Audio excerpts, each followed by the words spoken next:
Welcome to the Labour Force. I am Bongeni Mutwa. The country is still reeling in shock following news yesterday that the UIF Commissioner Teboho Maruping and his top management team have been suspended.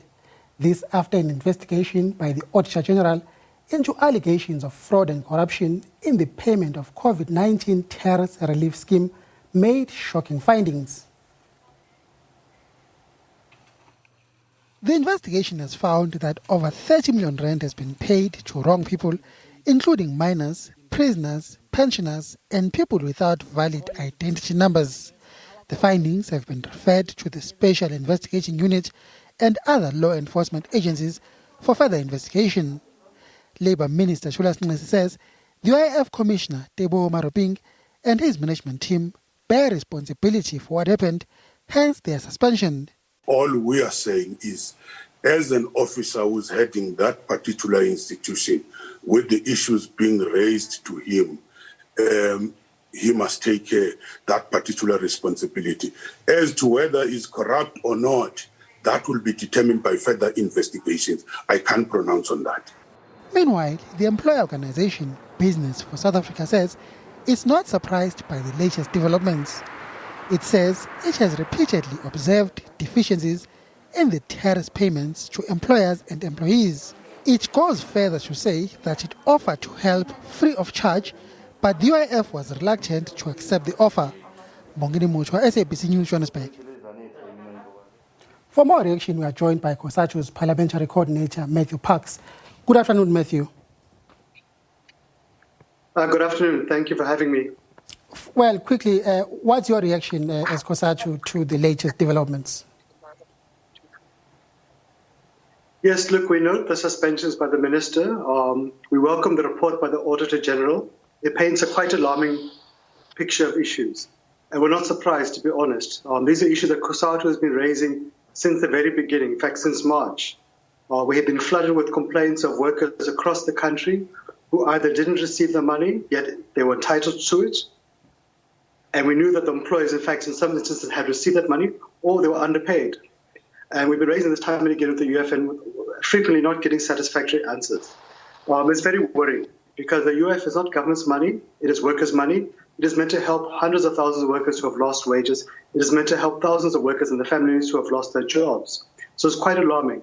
The AG report is particularly alarming that, as you said, that prisoners, minors or children, deceased persons, even public servants have been receiving money which they're not entitled to. We expect that this is only the tip of the iceberg. Part of the agreement during this period was that when employers apply on behalf of their workers, they must provide proof of payment to the UIF within 7 days, that they pay the money to the workers that is due to them. We know that in the majority of instances, the employers have not done so. So we really expect that much more corruption and fraud will be exposed. What is also equally shocking and devastating is that under government's watch, the UIF systems have not been linked to other government systems. They have not been linked to the Home Affairs to check for children or for deceased persons. They have not been linked to correctional services to weed out prisoners. They have not been linked to government's payroll system, PayCell, to weed out public servants. And really that level of incompetency is inexcusable on government's part. We are meeting with the UIF today at NEDLAC as Cosatu. We hope to hear a serious plan from government on how exactly are they going to address these deficiencies. But equally, it should not be workers who pay the price, because there are millions of workers who have received money and who need to continue to receive this money to buy food, to take care of their families. So we need to deal with the corruption, but we also need to make sure we deal with the backlogs and equally to make sure that workers who are due money continue to receive that money as fast as possible. Well, it seems like there was a systemic failure as well, like you've alluded to in terms of what happened. So is it fair on Mr. Maruping and his colleagues really to be made to carry the can in this manner? Look, I mean, any management in any institution has to accept responsibility. When there are systemic failures, management must take responsibility. So this is a systemic failure. But we also hope that this is not a case of throwing people under the bus and looking for quick scapegoats. We need to have a thorough forensic investigation of every single rand and cent spent by the UIF, and those who are guilty must be held accountable, whether it is people in the UIF at whatever level, whether it is people in the Department of Labour or other government departments whether it's employers or just simply fraudulent applicants outside there. Whoever has broken the law, whoever has stolen money must be held accountable. They must be taken to court. They must be thrown in prison. But equally, government must move with speed and attach their stolen monies quickly through the banks, through the houses, etc. And I think for what is frustrating for us, Bongi, is that we've seen many press conferences, we've seen many forensic reports, we've heard endless platitudes from government about how they want to deal with corruption. Yet we have seen very few people, if any, ever being sent to prison. We've seen very little of the stolen money being returned to where it belongs. So we hope this is not just simply a platitude by government to address public anger, but we'll see real consequences and a real getting to the bottom of this thing. Because you know, Bonge, every year the AG presents numerous reports about corruption and mismanagement in the state, and government all too often simply shrugs its shoulders, says sorry, and then does nothing about it. Now, the business community is saying, that's Business for South Africa, they are saying that they had noticed deficiencies with the systems at the UIF, and they offered private sector help to overcome those deficiencies. As Cosatu, do you support private sector involvement in this whole process?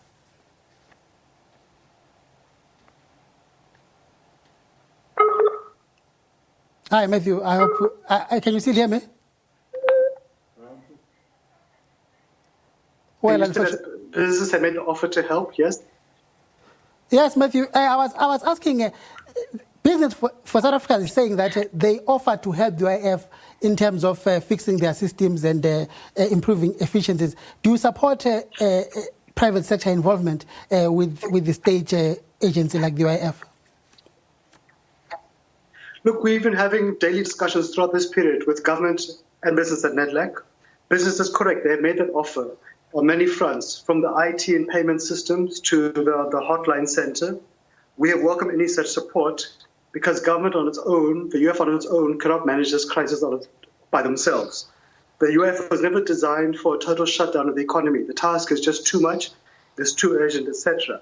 We've also said as Labour, we want to see further reinforcements to the UIF, both in terms of its systems, its personnel capacity, its management, etc., but also to tackle and prevent corruption. So we have been pushing, and business has agreed with us on this issue, to get the support from Treasury, from the Government Technical Advisory Center, GTAC, also from SARS to help reinforce the UIF's capacities. At times, to be honest with you, we felt that there was a dragging of feet by the UIF to get that support on board. I think right now we might see the answer to that question. But look, we have to fix the problem. So that's why we are pushing very hard as Labour to get further reinforcements to the UIF. And we believe especially that GTAC from government needs to play a leading role to deal with those gaps as being put out by the AG. And we have to do it quickly. We simply cannot afford to allow this season of looting to come to the UIF and to continue as is. Well, quickly, Matthew, and lastly, your message to workers out there who are still waiting for payments from the UIF in terms of the TERS COVID-19 relief scheme. We understand that some of the workers have been waiting since April already. Your quick message to them? Look, our quick message to them is to hang on tight, to have patience, to keep trying. They must phone the UIF hotline number 0800 030 007. They must engage the unions to help engage on their behalf. They must go to the UIF offices, but they must not give up. This is workers' money. It will come through. It must come through. There is a huge backlog of about 850,000 applications for various reasons. But equally, we've managed to push through about 9 million payments so far. So yes, there are huge challenges, but on the macro level, a huge amount of money is being able to get to workers.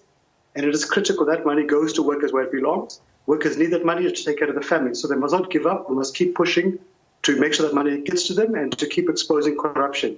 And where workers see corruption taking place, be it the employer holding onto the money, be it the UIF not paying them what is due, they must help to expose it. They must report it to Cosatu or to the UIF, and we'll help to take up that fight. But it's going to be a tough fight, but none of us can afford to give up on it. Well, Matthew Parks, thank you very much. It's always a pleasure to have you on. Well, that is it from us for this week. My colleague Nastasia Arendse is standing by with the Alternative Investors.